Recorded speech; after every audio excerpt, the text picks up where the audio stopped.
Je suis Clotilde Dussoulier et vous écoutez l'épisode 218 de Change ma vie, 4 erreurs qui vous empêchent d'avancer.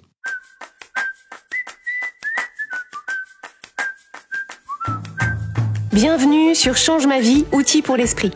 Je suis Clotilde Dussoulier, je suis entrepreneur et master coach certifié et sur ce podcast, je vous livre chaque semaine des outils précis et concrets pour comprendre les mécanismes de votre cerveau et de vos émotions et construire exactement la vie à laquelle vous aspirez. Mon métier, et notre métier avec toute l'équipe Change ma vie, c'est d'accompagner les personnes qui se sentent bloquées dans leur situation de vie actuelle, qui se sentent limitées ou coincées dans une vie trop petite pour elles, et qui ont envie de se mettre en action pour se créer une vie qui leur ressemble beaucoup plus. Une vie dans laquelle il y a de la place et du temps pour tout ce qui leur tient à cœur, une vie dans laquelle elles se sentent complètement à leur place et une vie où elles se savent en mouvement et en croissance. Donc la mission de Change ma vie, c'est de mettre un terme au gâchis des vies vécues à moitié, des vies bridées par la peur de rêver trop grand, la peur d'échouer, la peur d'être jugé, la peur d'être rejeté, de mettre un terme au gâchis des vies qui sont brouillées par le tourbillon du quotidien et par les injonctions contradictoires. Donc c'est exactement ça qu'on fait tous les jours à travers notre programme de coaching qui s'appelle Change ma vie, mode d'emploi. La façon dont on s'y prend, c'est qu'on accompagne chaque membre du programme à travers les étapes indispensables pour développer sa vision, sa clarté et son élan, et on l'équipe au fur et à mesure des compétences dont il ou elle a besoin pour dissoudre ses peurs, pour lever ses freins, et pour devenir quelqu'un qui réalise ses rêves et qui atteint tous ses objectifs avec facilité et plaisir. On est donc tous les jours au contact de personnes qui sont en chemin vers la vie extraordinaire qui leur ressemble. On leur apporte ce dont elles ont besoin pour que ce parcours soit le plus fluide et le plus énergisant possible et on célèbre avec elles leur victoire. Et à la lumière de ça, dans cet épisode, je veux évoquer avec vous 4 points qui font la différence dans l'environnement qu'on crée pour nos membres et qui, justement, facilitent leur succès. Je vais donc vous parler des 4 erreurs que vous faites peut-être dans la poursuite de vos rêves et de vos objectifs, 4 erreurs qui vous empêchent d'avancer et comment vous pouvez vous y prendre pour les déjouer. La première erreur, et c'est sans doute la plus commune, c'est l'éparpillement. C'est quand vous essayez d'avancer dans plusieurs directions en même temps, sur plusieurs plans en même temps. Alors, à quoi est-ce que ça peut ressembler ? Par exemple, vous vous dites qu'il faut que vous arriviez à vous remettre au sport. Vous avez en même temps envie de finir de meubler et de décorer le nouvel appartement dans lequel vous avez emménagé. Vous voudriez arriver à mieux répartir les tâches de la maison avec votre conjoint ou votre conjointe. Et en même temps, vous commencez à vous ennuyer dans votre poste et donc vous voulez réfléchir à ce que vous voudriez faire ensuite. Comme tous ces sujets sont importants pour vous, comme vous voulez vraiment avancer dans tous ces domaines, ce que vous faites, c'est que vous essayez d'avancer en même temps dans toutes ces directions. Et le problème, c'est que votre énergie, votre temps mental et votre temps physique sont des ressources finies. Et si vous les répartissez entre 3, 4, voire 5 sujets en même temps, ce que vous faites, c'est que vous divisez vos ressources et ce n'est pas un investissement suffisant pour voir de réels résultats et de réels progrès dans aucun de ces domaines. Et donc, ça vous donne l'impression que rien n'avance, vous avez l'impression que ça patine, vous vous sentez découragé, et c'est à ce moment-là que c'est très tentant de tout lâcher. C'est exactement ça qui se passe quand les entrepreneurs du bâtiment démarrent plusieurs chantiers à la fois. Ils ont une seule équipe qu'ils mettent 2 ou 3 jours sur un chantier, 2 ou 3 jours sur un autre, donc une démolition par ici, une pose d'enduit par là. Et le résultat, c'est qu'aucun chantier n'avance de façon visible. Aucune salle de bain n'est terminée, aucun client n'est content, on a l'impression que rien ne sera jamais fini et à vrai dire, on n'a pas complètement tort. Donc pour éviter cet écueil dans votre propre vie, la solution, c'est de prioriser, de séquencer et donc de choisir pour commencer un domaine. Commencez par un sujet sur lequel vous allez avancer et auquel vous allez consacrer l'essentiel de votre énergie, de votre temps et de vos efforts. Alors ce choix-là, qui n'est pas toujours évident à faire, on aide les membres du programme de coaching qu'on anime à le faire en fonction de leur situation individuelle. L'enjeu, c'est de choisir le sujet qui vous permettra de voir un déblocage et des progrès le plus rapidement. Parce que c'est précisément le but du jeu, c'est précisément ça le bénéfice. En choisissant un domaine, un sujet et en concentrant votre attention et votre énergie dessus, vous allez voir les choses avancer de façon beaucoup plus marquée. Et quand vous voyez les choses avancer de façon très marquée dans un domaine, qu'est-ce qui se passe ? Une fois que vous avez par exemple fini de meubler et de décorer votre appartement, une fois que vous vous sentez bien chez vous, que votre lieu de vie vous ressemble, que tous les jours vous vous réveillez dans un environnement qui est beau, qui est bien agencé, et qu'en plus vous savez que c'est grâce à vous et à vos efforts, ça vous donne une énergie incroyable. Ça nourrit votre confiance, vous avez un regard différent sur vous et sur vos capacités, et cette énergie et cette confiance, vous les emportez avec vous pour aborder le sujet suivant et ainsi de suite. Donc c'est précisément comme ça qu'on développe cet élan qui s'auto-entretient, un succès en alimentant un autre. Et l'autre phénomène à prendre en considération, c'est que votre vie n'est pas cloisonnée et vos domaines de vie ne le sont pas non plus. Donc en réalité, lorsque vous avancez sur un sujet dans un domaine de votre vie, ce n'est pas seulement ce domaine ou ce sujet qui avance, c'est vous en tant que personne. En menant à bien, par exemple, votre projet d'aménagement de votre appartement, toute la croissance que ça a occasionné pour vous, toutes les questions qu'il a fallu que vous vous posiez, toutes les choses que vous avez apprises sur vous, sur votre façon de fonctionner, tous les obstacles et tous les freins qu'il a fallu surmonter, tout ça a un effet de rebond partout ailleurs dans votre vie, simplement parce que vous avez changé. Donc vous n'abordez plus votre relation de couple, vos projets professionnels, votre pratique sportive de la même façon. Vous allez, en vous intéressant à ces autres domaines et à ces autres sujets, vous allez partir de plus loin en étant plus fort ou plus forte et mieux équipé. Donc cette première erreur qu'on vient d'évoquer, c'est le fait de vouloir avancer sur tous les plans en même temps. Et la solution, c'est de choisir un sujet ou un domaine et de concentrer votre attention et votre énergie dessus pour pouvoir voir rapidement des progrès qui vont nourrir votre élan. La deuxième erreur, c'est de confondre savoir ce qu'il faut faire et faire ce qu'il faut faire. Quel que soit le sujet sur lequel vous voulez avancer, il y a à coup sûr une quantité pléthorique de contenu disponible. Donc ça peut être sur le développement personnel, sur votre développement professionnel, sur les relations avec les autres, sur comment s'occuper de votre corps, de votre santé, de votre lieu de vie, sur la meilleure façon de déployer vos talents, comment trouver le bonheur, comment donner un sens à votre vie. Il y a des tonnes et des tonnes de livres, de magazines, de vidéos, de podcasts sur ces sujets. Et pour beaucoup, ils sont de très grande qualité. Pour beaucoup, ils sont passionnants. Ça peut donc être très tentant de penser que si vous vous mettez au contact de ces contenus, si vous avez la compréhension intellectuelle de ce qu'il faut faire, c'est un peu la même chose que faire. Et donc, on lit des livres, on regarde des vidéos, on en parle avec ses amis et c'est très intéressant et c'est très sympa. Mais en réalité, c'est la même chose que de lire des livres ou de regarder des vidéos sur comment jouer au tennis.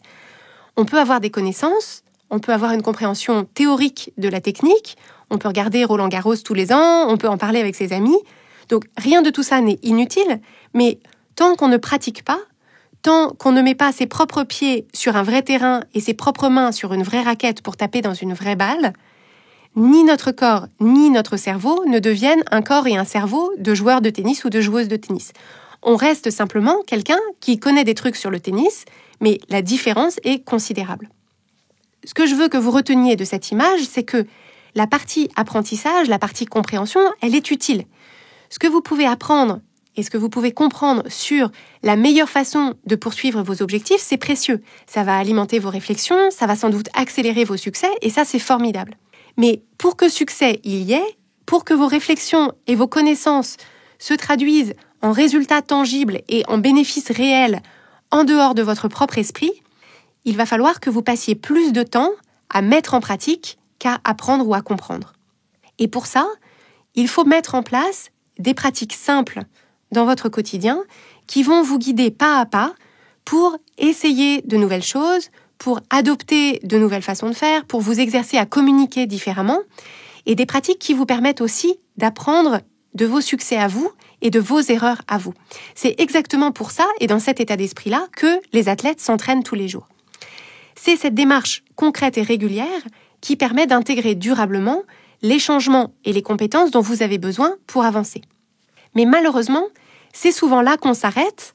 Pourquoi ? Parce qu'on ne sait pas trop comment s'y prendre, on n'a pas de méthodologie, ou alors on bloque sur des trucs inconfortables qu'on ne sait pas dénouer, et donc au final on laisse tomber. Et donc c'est pour ça qu'on met autant l'accent sur la mise en action et sur le coaching dans le programme Change ma vie, mode d'emploi. Selon les sujets sur lesquels vous voulez avancer, ces pratiques simples ne sont pas toujours évidentes à identifier et donc on crée pour vous des guides d'application précis qui vous permettent de savoir à tout moment par où commencer, comment vous y prendre et comment intégrer ce que vous avez besoin d'intégrer. Et dans le même temps, on vous apporte le soutien et le coaching qui vous permettent de mettre en place le plan d'action qui vous convient précisément pour avancer à votre rythme à vous, en fonction de vos objectifs et en fonction aussi de vos contraintes personnelles. Donc cette deuxième erreur qu'on vient d'évoquer, c'est de penser que parce qu'on sait ou qu'on apprend des choses, les bénéfices vont venir tout seuls, alors que c'est dans l'action et dans la pratique que ça nous permet effectivement d'avancer. La troisième erreur que je veux évoquer avec vous, c'est de n'accorder de valeur qu'à la ligne d'arrivée. Donc cette erreur, elle consiste à garder les yeux rivés sur la destination, c'est-à-dire sur ce que vous voulez atteindre ou accomplir, et à trouver par contraste que là où vous êtes, là où vous en êtes, c'est insuffisant, c'est insatisfaisant, c'est nul, voire c'est honteux. Cette erreur consiste à utiliser comme seule source de motivation le dénigrement de ce que vous avez aujourd'hui, le dénigrement de ce que vous êtes aujourd'hui, parce que vous avez l'impression que c'est le seul moyen ou le moyen le plus efficace de soutenir vos efforts et votre implication. Cette erreur consiste aussi à vous priver de plaisir tant que vous n'êtes pas sur la ligne d'arrivée, parce que vous n'avez pas encore mérité, entre guillemets, le plaisir, la gratification et le repos. Donc ça consiste à me dire, tant que je ne suis pas la meilleure mère du monde, je vais me critiquer tous les jours et me culpabiliser tous les jours pour me motiver à faire mieux. Tant que le chiffre d'affaires de mon entreprise n'est pas à la hauteur de mes objectifs, je vais me critiquer tous les jours, m'en vouloir tous les jours pour me motiver à faire mieux. Tant que la forme de mon corps ou ma performance sportive n'est pas à la hauteur de mes objectifs, je vais me scruter et me critiquer tous les jours pour me motiver à faire plus d'efforts.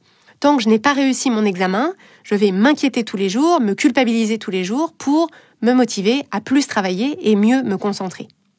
Donc vous voyez que c'est un style de motivation qui fait penser à une caricature des bootcamps à l'américaine. Si je te hurle suffisamment d'insultes dans l'oreille, je parie ma casquette que tu ramperas effectivement plus vite dans la boue. Si tu es privé de boire et de manger tant que tu n'as pas fait tes 200 pompes en plein soleil, je te garantis que tu les feras s'entraîner. Alors, je ne sais pas si c'est une bonne technique pour former des militaires, mais ce dont je peux vous assurer, c'est que c'est complètement contre-productif dans la poursuite de vos propres objectifs et dans la mise en place des changements dans votre propre vie. Ne valorisez que la ligne d'arrivée, vous répétez au quotidien que tant que vous n'y êtes pas, vous ne valez rien, et vous privez de l'appréciation, du plaisir et du repos tant que vous n'avez pas atteint vos objectifs, ça a précisément l'effet inverse de l'effet recherché. Loin de vous motiver, en réalité, ça crée de l'anxiété, de la culpabilité, du découragement, de la déception. La démarche perd tout son sens et ça vous conduit au contraire soit à l'abandon, soit à l'épuisement. Personne ne peut tenir longtemps dans un tel climat émotionnel, au contact d'un discours intérieur de cette teneur et dans un environnement dans lequel le plaisir est inexistant. C'est pourtant une erreur qui est très répandue parce qu'elle est en réalité nourrie par la peur. Elle est nourrie par la peur de ne pas y arriver, la peur de ne pas être capable, la peur d'avoir fondamentalement un truc qui cloche. Et si je pense que seule la ligne d'arrivée me libérera de ces peurs, je vais effectivement courir aussi vite que je peux en retenant ma respiration. Donc la solution pour se dégager de cette erreur, c'est d'identifier quelles sont les peurs qui nous conduisent à essayer de courir aussi vite. Quelles sont les peurs qui nous conduisent à penser qu'on ne sera réellement en sécurité qu'une fois qu'on sera arrivé là-bas. Et une fois qu'on a identifié ces peurs, il faut arriver à faire la part des choses entre ce qui relève de la peur et ce qui relève de l'enjeu, parce que ce sont deux choses tout à fait différentes. La peur, il faut la dissoudre, parce qu'elle nous entrave, et l'enjeu, il faut le clarifier et le renforcer parce qu'il nous donne de l'élan. Dans tout ce qu'on se propose de faire ou d'accomplir, il y a nécessairement un enjeu pour nous. Il y a forcément un pourquoi, il y a toujours quelque chose d'important auquel on aspire. Et c'est une excellente chose parce que sinon, on n'y mettrait pas autant de cœur et autant d'énergie, sinon ça ne nous servirait pas de moteur pour grandir, pour évoluer et pour avancer. Et donc, une fois qu'on comprend les enjeux, on est en mesure de les mettre dans le contexte plus large de notre parcours de héros ou d'héroïne. Donc, se poser la question, où est-ce que j'en suis dans ce parcours? Dans quelle phase de ce parcours? Et à quoi est-ce que je peux évaluer au quotidien que je progresse? Comment est-ce que je peux célébrer au quotidien les petits succès, les petites victoires qui, mises bout à bout, vont constituer mes grands succès, mes grandes victoires? Comment est-ce que je peux m'assurer que je crée et que je ressens du plaisir et de la gratification à chaque étape? Et ça, loin de créer de l'arrogance ou de la complaisance, comme on pourrait le craindre, ça permet au contraire de soutenir notre élan. Ça soutient notre motivation, ça soutient notre fierté et donc le plaisir qu'on a à se sentir en mouvement. Et quand on ressent au quotidien de l'élan, de la motivation, de la fierté et du plaisir, on s'aperçoit qu'il n'y a plus aucune raison d'abandonner. Bien au contraire, c'est une énergie renouvelable qui se reconstitue au quotidien. Mais je sais que pour la plupart d'entre nous, ça ne nous vient pas naturellement de faire ça. On est nombreux ou nombreuses à avoir ce mode de pensée perfectionniste qui minimise les petites avancées parce qu'elles nous paraissent négligeables ou ordinaires et on se dit bon, ça vaut pas non plus un communiqué de presse, ou alors on passe carrément à côté, on ne les voit même pas.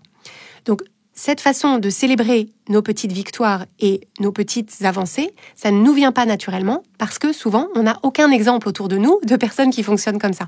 Et donc on a besoin d'aide pour développer, pour intégrer cet automatisme.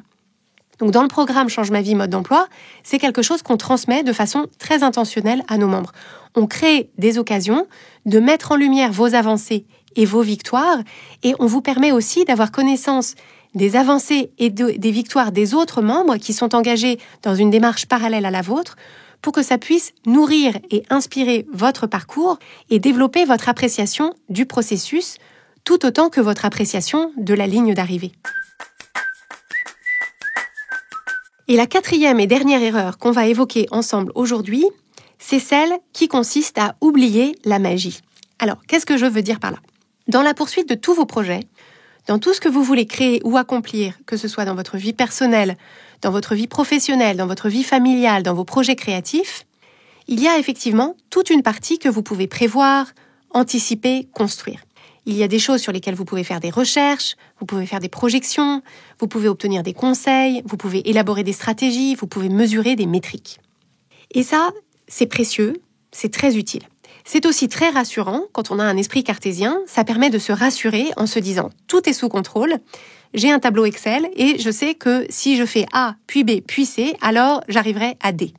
Mais si vous ne prenez que ça en compte, si vous n'envisagez votre avenir et la suite des événements que sous cet angle-là, vous risquez de passer à côté et donc de vous priver de la magie de la vie, c'est-à-dire tout ce que vous ne pouvez pas prévoir vu d'ici, tout ce que vous ne pouvez pas anticiper ni contrôler, mais qui viendra soutenir, accélérer, faciliter vos avancées et qui pourra les rendre aussi plus belles, plus poétiques et plus excitantes.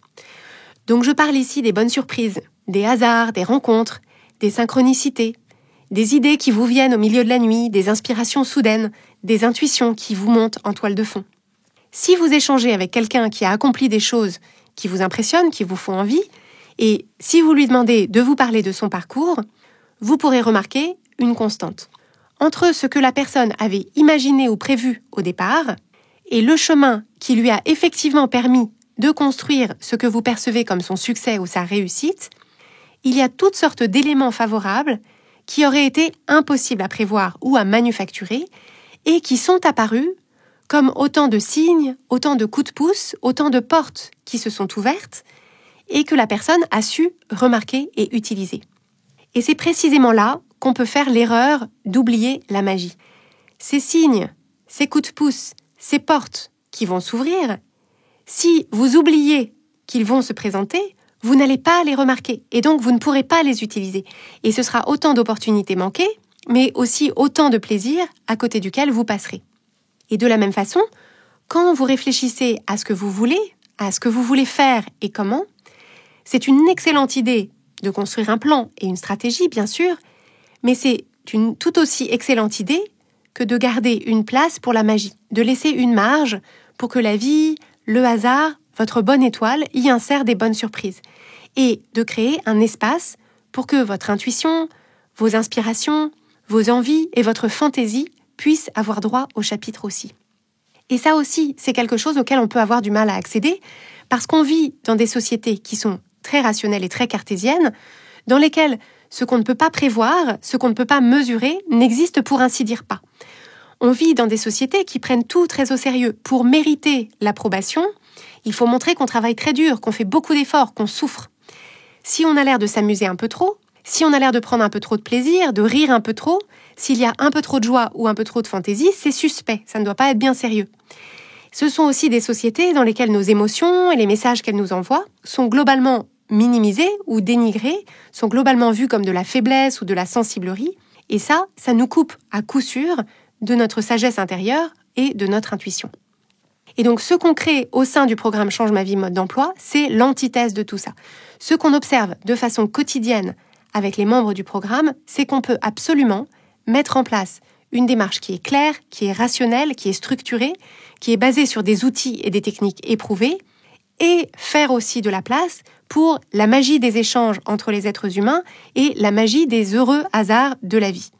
On peut parler de sujets importants qui changent le cours d'une vie et faire de la place pour la joie, pour le plaisir, pour l'humour. Et c'est en s'intéressant à nos émotions et en apprenant à décoder ce qu'elles nous disent qu'on développe une connexion à nous-mêmes et à notre intuition qui nous permet de prendre des décisions de façon de plus en plus simple et de plus en plus alignée. Et c'est d'ailleurs pour faire de la place à cette magie-là qu'on crée pour nos membres des rendez-vous spécifiques pour qu'ils puissent développer leur connexion à leur intuition, pour intégrer à leur parcours de héros ou d'héroïne cette voix intérieure et ce qu'elle leur dit au quotidien. Et donc voilà les 4 erreurs dont je voulais vous parler aujourd'hui, les 4 erreurs qui peuvent vous empêcher d'avancer dans votre vie et vos projets. Donc pour rappel, l'erreur numéro 1, c'est essayer de faire avancer tous les sujets en même temps, ce qui crée de l'éparpillement. L'erreur numéro 2, c'est confondre savoir ce qu'il faut faire et faire ce que vous avez besoin de faire. L'erreur numéro 3, c'est de ne valoriser que la ligne d'arrivée et oublier le plaisir. Et l'erreur numéro 4, c'est oublier de faire de la place pour la magie. Donc, à la lumière de ce que je vous ai décrit dans cet épisode, je vous propose d'identifier là où les erreurs qui ont résonné pour vous, qui peuvent vous bloquer aujourd'hui, et vous pouvez vous proposer dès aujourd'hui de mettre en place ce dont vous avez besoin pour les éviter. Et si vous voulez notre aide pour les déjouer, nous sommes là pour vous accompagner vers la vie extraordinaire qui vous ressemble.